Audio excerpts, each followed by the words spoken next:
सभी को मेरा सुप्रभात। मैं आरित तीसरी कक्षा का छात्र हूँ।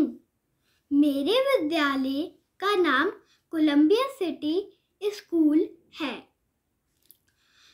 आज मैं आप सबके समक्ष एक कविता प्रस्तुत करने जा रहा हूँ, जिस कविता का नाम राजा रानी और उनके दो बेटे।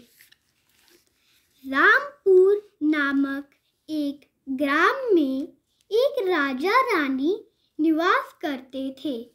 राजा के दो बेटे थे। राजा के बड़े बेटे का नाम रामू और छोटे का नाम राजू था। राजा और रानी बहुत दयालु और ईमानदार थे।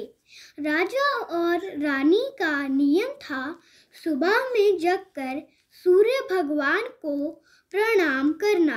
राजा और रानी अपने कर्म को ही सबसे बड़ा धर्म मानते थे। राजा और रानी को ग्रीष्म ऋतु बहुत पसंद था। राजा के दोनों बेटे आपस में बहुत अच्छे से रहते थे। दोनों भाई एक साथ खेलते कूदते थे और स्कूल जाते थे और अपने दोस्तों के साथ भ्रमण किया करते थे। राजा और रानी बहुत हर्ष रहते थे कि प्रभु की कृपा से उनके दोनों बेटे आपस में मिलजुल कर रहते थे। देखते देखते राजा के दोनों बेटे बड़े हो गए। बड़े होके दोनों भाई का विचार अलग अलग हो गया। बड़े बेटे रामू का विचार बहुत ही अच्छा था और छोटे बेटे राजू का विचार बहुत ही बुरा था। रामू सत्य के मार्ग पे चलता था और राजू असत्य के मार्ग पे चलता था। रामू कभी झूठ नहीं बोलता था और चोरी नहीं करता था और दूसरों की भलाई करता था। और राजू के अंदर अपने बड़े भाई का एक भी गुण नहीं था। इसीलिए हमेशा दोनों भाई में लड़ाई झगड़ा होता था। राजू हमेशा अपने दोस्तों के साथ बाहर ही समय बिताता और समय पे घर वापस नहीं आता था। इसीलिए राजा और रानी बहुत ही दुखी रहने लगे थे, क्योंकि उनका छोटा बेटा राजू गलत मार्ग पे चल रहा था। एक दिन राजू अपने दोस्तों के साथ बाहर घूमने निकला तो रास्ते में देखा कि राष्ट्रीय झंडा फहराया जा रहा था। राजू वहीं रुक के देखने लगा।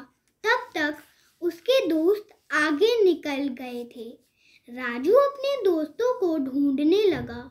बहुत ढूंढा पर उसके दोस्त नहीं मिले और रात भी हो गई थी। राजू को अब डर लग रहा था कि मैं इतने रात को कहाँ जाऊं। तब तक पीछे देखा तो उसके पीछे एक शेर खड़ा था। शेर को देखकर राजू डर गया और वहां से भागने लगा। भागते भागते राजू अपने दोस्त के घर पहुंच गया और दोस्त से मदद मांगने लगा कि मुझे बचा लो। राजू के दोस्त ने मदद नहीं की।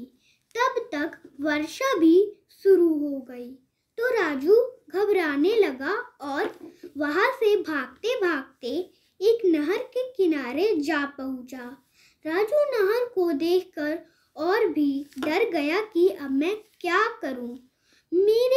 मेरा प्राण तो खतरे में है।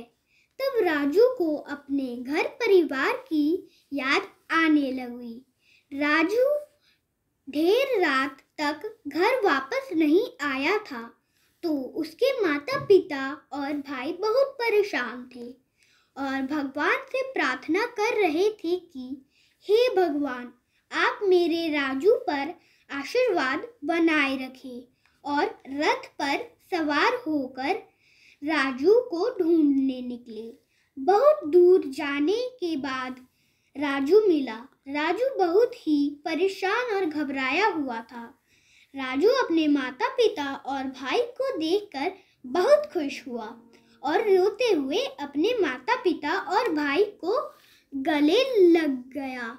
राजा रानी और उनके दोनों बेटे घर वापस लौट गए और खुशी खुशी एक साथ रहने लगे थे।